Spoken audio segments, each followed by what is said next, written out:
Hello friends, કેમ છો? મજામાં? फ्रेंड्स, आज जो है हम लास्ट लेक्चर को कंटिन्यू करेंगे। तो लास्ट लेक्चर में हमने क्या पढ़ा था? हमने पढ़ा था कुछ इंपॉर्टेंट क्वेश्चंस जो आपके सामने अभी दिख रहे हैं कि फूड चेन्स जो है वो लिमिटेड होती है 4 to 5 ट्रॉफिक लेवल के लिए। क्यों? Why decomposers were not given any place in food chain? क्यों नहीं दिया गया डिकम्पोजर्स को कोई प्लेस फूड चेन में? एनर्जी फ्लो जो होती है वो यूनिडायरेक्शनल होती है, एक ही डायरेक्शन में जाती है। ऐसा क्यों होता है? लास्ट वीडियो में हमने ये सारी चीजें क्लियर की थी, है ना फ्रेंड्स। आज जो है हम उसके आगे स्टडी करेंगे चैप्टर में। मेरे ख्याल से अगर आपने प्रीवियस वीडियो के अंदर ये क्वेश्चंस नहीं किए हैं तो आपको जरूर करने चाहिए, क्योंकि ये बहुत ही इंपॉर्टेंट क्वेश्चंस है, राइट। तो अभी जो है हम आगे कंटिन्यू करते हैं और आज का टॉपिक भी इंपॉर्टेंट रहने वाला है। तो ध्यान से समझते हैं क्या है ट्रॉफिक लेवल। सबसे पहले ट्रॉफिक लेवल के बारे में पूछा गया। ट्रॉफिक लेवल क्या होता है? मैंने आपको बताया था पिछले लेक्चर के अंदर कि फूड चेन के अंदर कोई भी स्टेप है, एक सिंगल स्टेप अगर एक फूड चेन का देखोगे वो एक ट्रॉफिक लेवल को सिग्निफाई करता है, ठीक है। अब वो स्टेप कोई भी है, जैसे यहाँ पे आपको दिख रहे हैं बहुत सारे स्टेप्स, ग्रास ऊपर, फ्रॉग, स्नेक। तो यहाँ पे आप देखोगे ग्रास किसको सिग्निफाई कर रहा है? फर्स्ट ट्रॉफिक लेवल को। ग्रास ऊपर सेकेंड ट्रॉफिक लेवल को, फ्रॉग थर्ड ट्रॉफिक लेवल। तो इसका मतलब क्या हो गया कि हर एक स्टेप जो है फूड चेन का वो किसको सिग्निफाई करता है? ट्रॉफिक लेवल को सिग्निफाई करता है ना। अब यहाँ पे ईच स्टेप में हो क्या रहा है? एनर्जी ट्रांसफर हो रही है, राइट। ग्रासिस से एनर्जी किसके पास गई? ग्रास ऊपर के पास। ग्रास ऊपर से कहां गई? फ्रॉग के पास। फ्रॉग से कहां गई? स्नेक के पास। तो ये जो ट्रांसफर हो रहा है एनर्जी का, ये किस फॉर्म में हो रहा है? फूड की फॉर्म में हो रहा है। तो आपसे क्वेश्चन पूछेगा कि ये जो एनर्जी ट्रांसफर होता है वो किस फॉर्म में होता है? फूड की फॉर्म में होता है।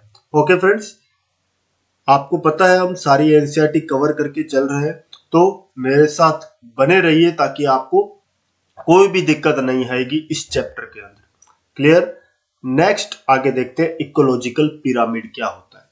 देखो, इकोलॉजी हमने पढ़ा था जिसमें हम अलग अलग लिविंग ऑर्गेनिजम्स की नॉन लिविंग ऑर्गेनिजम्स के साथ या उन्हीं के अंदर जो इंटरेक्शंस हो रही है उसकी स्टडी कर रहे हैं, है ना। हमने ये समझा था इकोलॉजी क्या होता है। यहाँ पे क्या है, वही जो इंटरेक्शन हो रही है उसको हम ग्राफिकल वे में रिप्रेजेंट कर रहे हैं, ठीक है। अब वो इंटरेक्शन को हमने क्या किया? ग्राफिकल वे में रिप्रेजेंट किया। तो देखो डेफिनेशन क्या बन के आती है। ग्राफिकल रिप्रेजेंटेशन, एक ग्राफिकल रिप्रेजेंटेशन कर रहे हैं। जैसे यहाँ पे आपको एक पिरामिड ये बना के दिखाया हुआ है, एक ग्राफिकल रिप्रेजेंटेशन है किसका? नंबर, कितने नंबर ऑफ ऑर्गेनिज्म है, ठीक है, उसका। या फिर बायोमास। बायोमास क्या होता है? ऑर्गेनिक मैटर कितना, मतलब पानी निकाल दो, इनऑर्गेनिक छोड़ दो, तो आगे जो जितना ऑर्गेनिक कंपाउंड कितना है बॉडी के अंदर, तो उसको बोल रहे हैं बायोमास, ठीक है। तो आपकी बॉडी के अंदर भी कितना ऑर्गेनिक मैटर है उसकी बात कर रहे हैं, बायोमास। और तीसरी चीज एनर्जी। तो इन तीन चीजों को लेके हमने पिरामिड बनाने हैं, ठीक है। तो ये जो तीन चीजें हैं इनके बेस पर हम एक फूड चेन को पिरामिड शेप में रिप्रेजेंट कर रहे हैं, ठीक है। तो पिरामिड शेप जो है वो आपके सामने बनी हुई है, यहाँ पे आप देख रहे हो। एक सिंपल आपने हमने ये पढ़ा था, हमने फूड चेन पढ़ ली। ये एक फूड चेन है, ग्रासिस से ग्रास ऊपर, ग्रास ऊपर से फ्रॉग, फ्रॉग से स्नेक, इस तरीके से एनर्जी का फ्लो हो रहा है, आपको आता है। बस आपको इसको एक पिरामिड के अंदर रिप्रेजेंट करना है। अब आपको ये भी पता था ग्रासिस क्या होते हैं? प्रोड्यूसर्स होते हैं। ग्रास ऊपर क्या होते हैं? हर्बीवोर्स होते हैं। और फ्रॉग क्या होते हैं?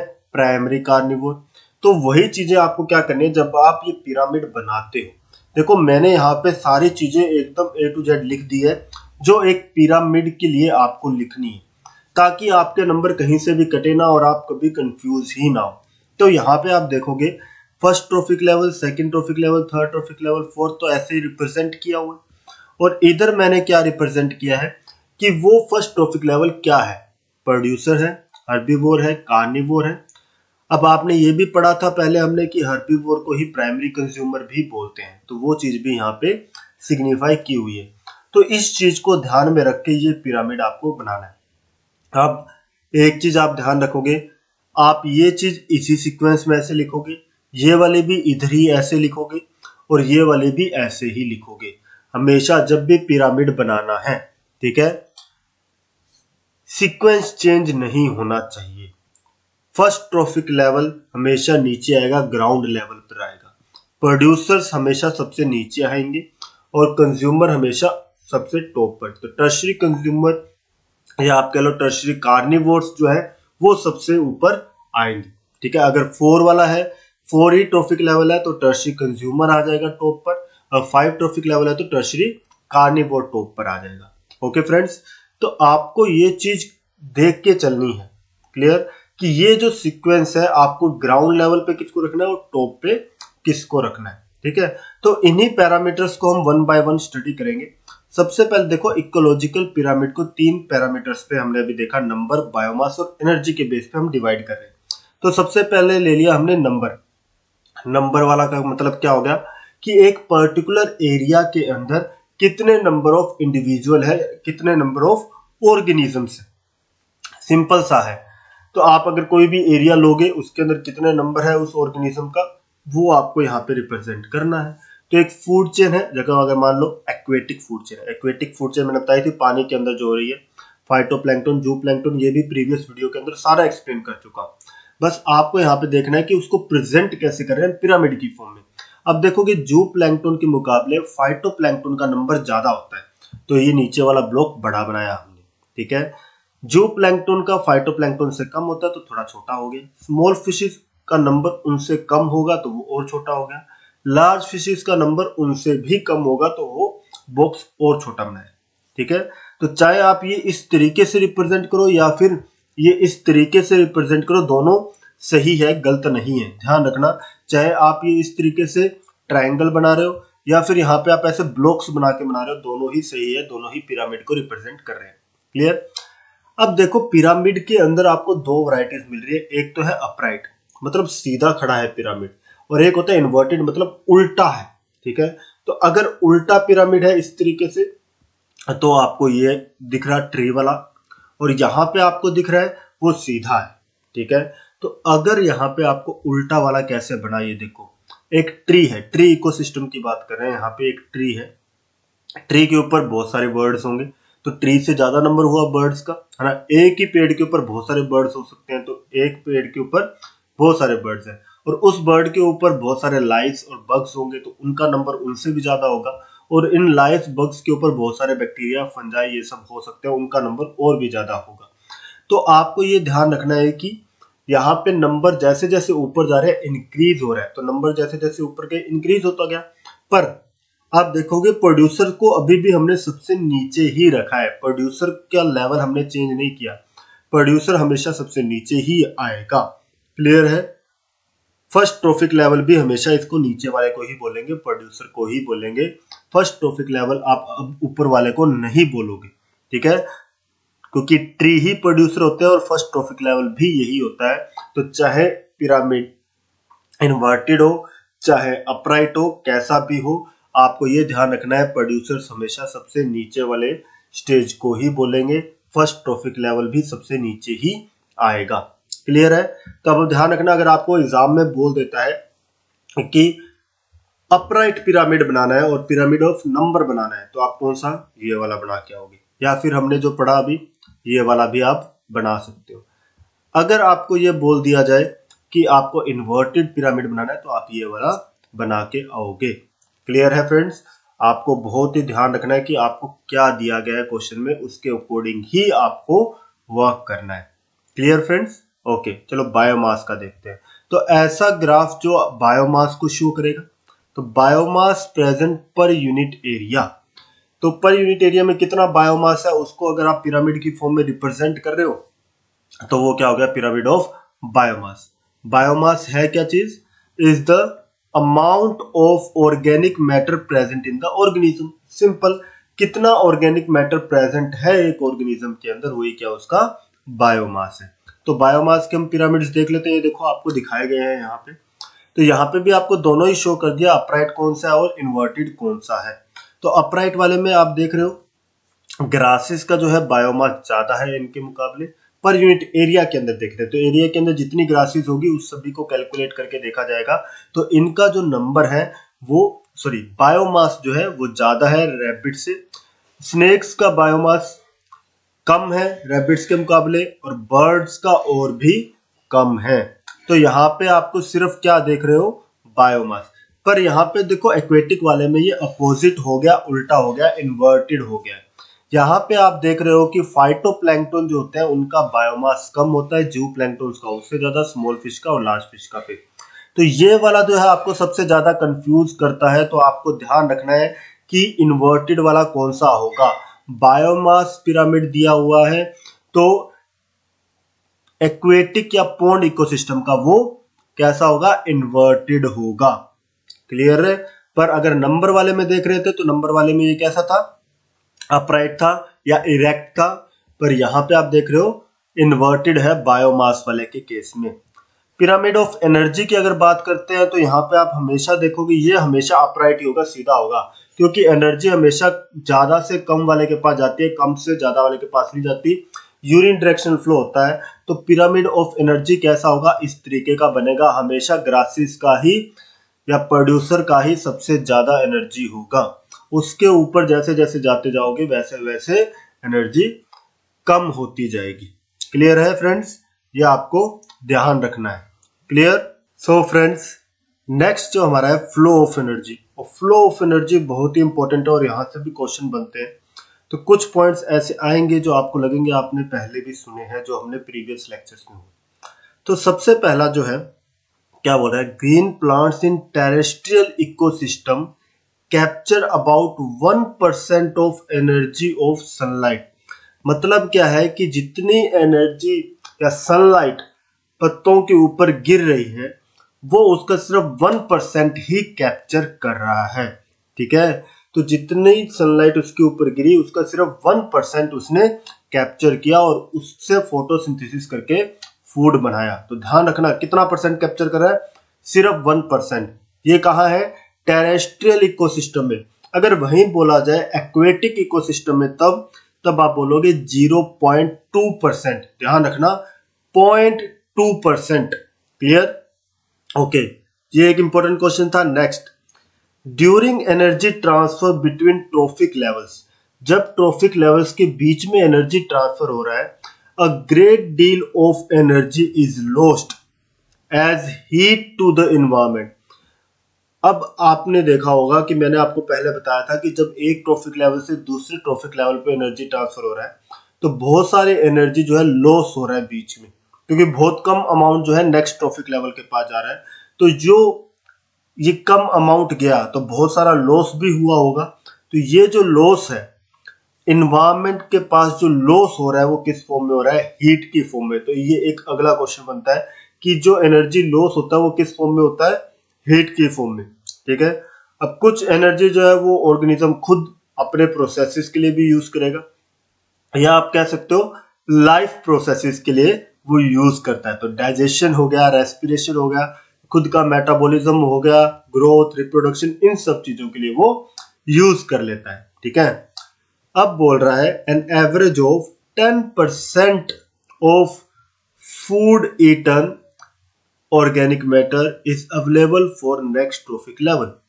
सिर्फ 10% जो है उसने जो खाया उसका सिर्फ 10% नेक्स्ट ट्रॉफिक लेवल के ऊपर जाएगा। कितना, 10%। जितना उसने खाया उसका 10% नेक्स्ट ट्रॉफिक लेवल पे जाएगा। ठीक है। अब ये भी आपको ध्यान रखना है, एक फूड चेन जो है मैक्सिमम 3 to 4 स्टेप्स की हो सकती है, या आप कह सकते हो 4 to 5। एनसीईआरटी 3 to 4 बोलती है, पर बहुत सारी बुक्स ऐसी भी है जो 4 to 5 बोलती है। तो पर 5 से ऊपर कोई भी बुक नहीं बोलती। तो ध्यान रखना है कि maximum according to NCERT 3 to 4, किसी और बुक्स के अकॉर्डिंग देखोगे तो 4 to 5।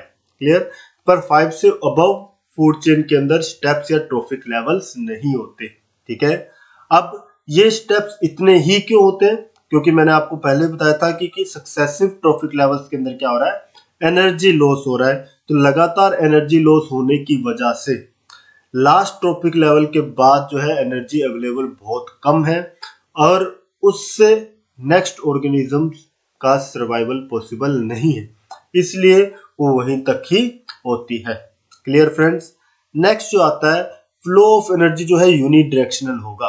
ये जो एनर्जी फ्लो है ये कैसा है, यूनिडायरेक्शनल है, मतलब एक डायरेक्शन के अंदर हो रहा है। ये बैक फ्लो नहीं करता, उल्टा नहीं जाता, प्रोड्यूसर से कभी भी सन के पास एनर्जी नहीं जाएगी, हमेशा सन से प्रोड्यूसर के पास आएगी।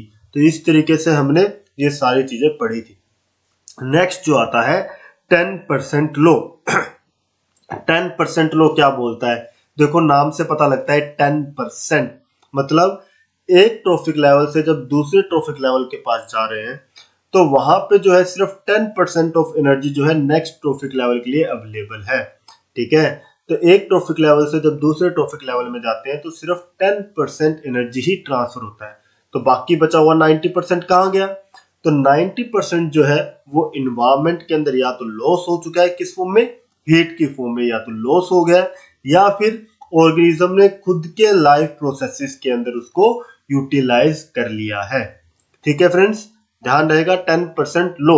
इसके ऊपर न्यूमेरिकल भी आते हैं, तो आपको यहाँ पे दिखा रखा है 10% प्रोड्यूसर से हर्बीवोर, हर्बीवोर से कार्निवोर्स, तो यहाँ पे सिर्फ 10% जो है वो एनर्जी आगे ट्रांसफर हो रही है। तो देखो अगर एक एग्जांपल लेके चलें कि सन के पास 10 लाख जूल एनर्जी थी, 10 लाख जूल, ठीक है, तो जब इतना था तो उसका सन का तो 1% ही जाता है ग्रासिस के पास, तो उसका 1% जाएगा, तो इसका 1% करोगे मतलब इंटू 1/100 करोगे, तो लास्ट वाले दो जीरो जो है वो कट जाएंगे, तो बचा कितना 10,000। अब आगे सिर्फ 10% जा रहा है, तो इसका 10% कर दो इंटू 10/100, तो यहाँ पे क्या आ जाएगा, एक जीरो कम हो गया, 1000 हो गया, यहाँ 100, 10, 1, तो एक एक जीरो कम करते जाना है, क्योंकि आपको क्या करना है, उसका 10% करना है। तो 10,000 का 10% कितना होता है, 10,000 इंटू 10/100, राइट। तो इस तरीके से जब इसको करोगे आप तो आपके पास ऑटोमेटिकली आंसर आता जाएगा। लास्ट में आप देखोगे टर्शियरी कार्निवोर के पास सिर्फ 1 जूल एनर्जी बची, तो सिर्फ 10% क्योंकि ट्रांसफर हो रहा है। क्लियर है फ्रेंड्स, तो कितना परसेंट एनर्जी ट्रांसफर हो रहा है उसके बेस पे ये किया गया है। तो इजी है समझे। अगर आपको कोई न्यूमेरिकल बोला जाता है, न्यूमेरिकल क्या बोलेगा, if producers have 20,000 kilo joule of energy, producers के पास कितनी है 20,000 kilo joule of energy, what will be the energy available for secondary carnivore. तो सेकेंडरी कार्निवोर के पास कितना एनर्जी होगा वो आपको कैलकुलेट करना है। कैलकुलेट करो, कमेंट करो, देखता हूं कितने लोग सही जवाब देते हैं। कितना बोला, 20,000 किलो जूल प्रोड्यूसर के पास है, 20,000 किलो जूल प्रोड्यूसर के पास है, तो सेकेंडरी कार्निवोर के पास कितना एनर्जी होगा। ठीक है, निकाल सकते हो आप, इजी है, कैलकुलेट करके देखो और मेरे को कमेंट बॉक्स में लिख के जरूर बताना है। ठीक है, फिर तभी मैं समझूंगा कि आपको आ गया।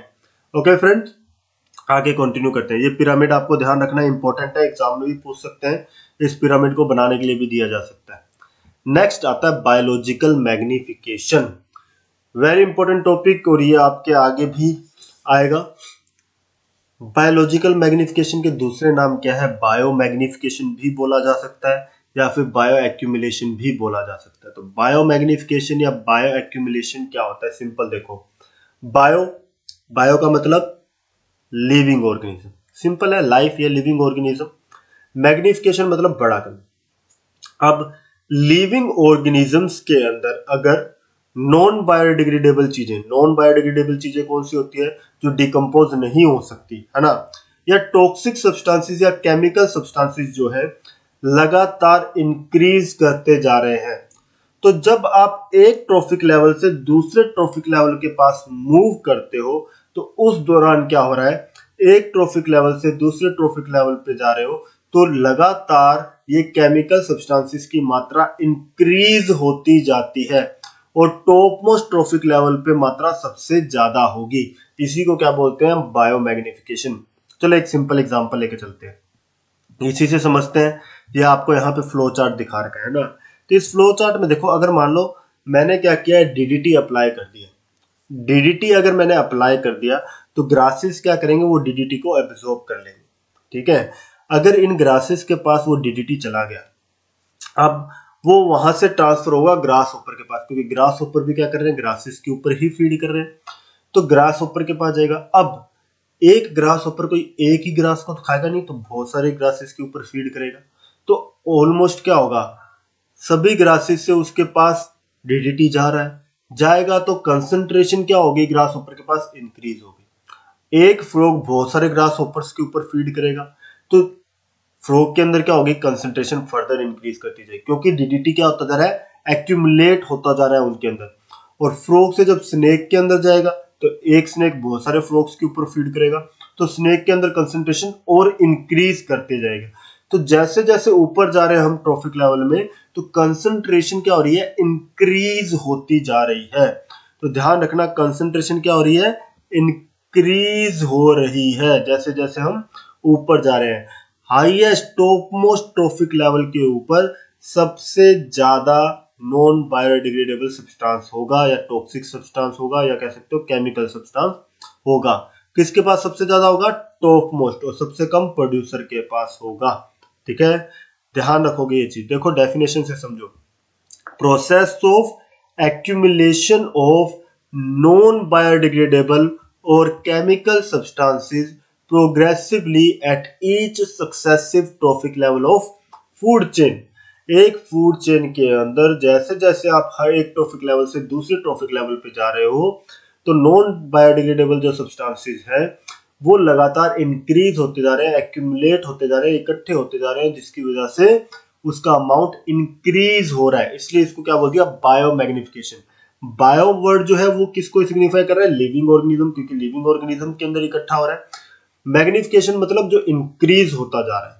तो क्या हुआ, लिविंग ऑर्गेनिज्म में इंक्रीमेंट आता जा रहा है, किस चीज का, केमिकल सब्सटेंसेस का या नॉन बायोडिग्रेडेबल सब्सटेंसेस का, क्योंकि वो ब्रेक डाउन तो हो नहीं सकता, डिकम्पोज हो नहीं पा रहा है, खत्म कर नहीं सकते, तो लगातार उसकी कंसंट्रेशन इंक्रीज होती जा रही है। तो लगातार कंसंट्रेशन इंक्रीज करने से होगा क्या, वो भी जरूरी है समझना। अब जैसे जैसे कंसंट्रेशन इंक्रीज होती जाएगी ना, तो हर ट्रॉफिक लेवल को वो अफेक्ट तो करेगा ही करेगा। जैसे अगर मान लो फिशेस के अंदर इंक्रीज किया, बर्ड्स ने फिशेस को ऊपर फीड किया, तो बर्ड्स के अंदर क्या आया, बर्ड्स के जो शेल होते हैं वो कमजोर हो जाएंगे, अंदर प्रॉपर योक नहीं बनेगा, तो उसकी वजह से क्या होगा, यंग वन आगे प्रोड्यूस नहीं हो पाएगा, है ना, तो पॉपुलेशन डिक्रीज कर जाएगी। इसी तरीके से हर ट्रॉफिक लेवल के ऑर्गेनिजम्स को ये अफेक्ट करता है, क्योंकि ये सब्सटेंसेस क्या होते हैं, टॉक्सिक होते हैं, तो उनको अफेक्ट करेंगे, उनके सर्वाइवल को अफेक्ट करेंगे, आने वाली जनरेशन को भी अफेक्ट करेंगे, उनका बर्थ प्रॉपर नहीं हो पाएगा। तो सिंपल सी चीज है, बायो मैग्निफिकेशन अच्छा नहीं है, क्योंकि ये क्या कर रहा है, ये पॉपुलेशन डिक्रीज करने में या उस पर्टिकुलर स्पीसीज को अफेक्ट कर रहा है, उसके सर्वाइवल को अफेक्ट कर रहा है। क्लियर फ्रेंड्स, बायो मैग्निफिकेशन समझ में आया अच्छे से कि क्या होता है। ठीक है, अपने दिमाग में रखना है इसको। आगे जो नेक्स्ट लेक्चर होगा उसके अंदर हम बात करेंगे ग्रीन हाउस इफेक्ट की।